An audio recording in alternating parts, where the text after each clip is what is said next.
స్వామి, ఆంధ్రప్రదేశ్ లో ప్రభుత్వ ఉద్యోగులకి 4.5 ఏళ్ల తర్వాత 1వ తేదీన జీతాలు పడటం ప్రారంభమైంది. ఈ రోజు ఉదయం 9:30 గంటల నుంచే సిఎఫ్ఎంఎస్ లో ఉద్యోగులకి బ్యాచ్ నెంబర్ల వారీగా జీతాలను విడుదల చేస్తున్నట్టు పేర్కొన్నారు. కొన్ని శాఖలకైతే ఉదయం 9:30 నుంచి ప్రారంభమైనప్పటికీ ఎక్కువ మంది ఉద్యోగులకు మధ్యాహ్నం 12 గంటల నుంచి కూడా జీతాలు అకౌంట్ లో జమ అవటం ప్రారంభమయ్యాయి. రిజర్వ్ బ్యాంక్ నుంచి బ్యాచ్ నెంబర్ల వారీగా జీతాలు విడుదల చేయడం ప్రారంభించారు.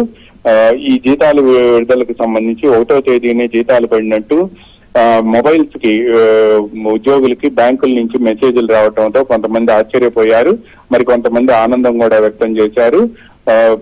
రాష్ట్రంలో వైసీపీ ప్రభుత్వ హయాంలో 4.5 సంవత్సరాల నుంచి ఉద్యోగులకు వేతనాలు 1వ తేదీని ఇవ్వకపోవటమే కాకుండా వాళ్ళకి రావాల్సిన బకాయిలను కూడా చెల్లించకపోవటం, రిటైర్ అయిన వారికి రిటైర్మెంట్ బెనిఫిట్స్ కూడా ఇవ్వకపోవడంతో ఉద్యోగులు తీవ్ర అసంతృప్తి వ్యక్తం చేశారు. చివరకు ఉద్యోగుల పరిస్థితి ఎలా మారిందంటే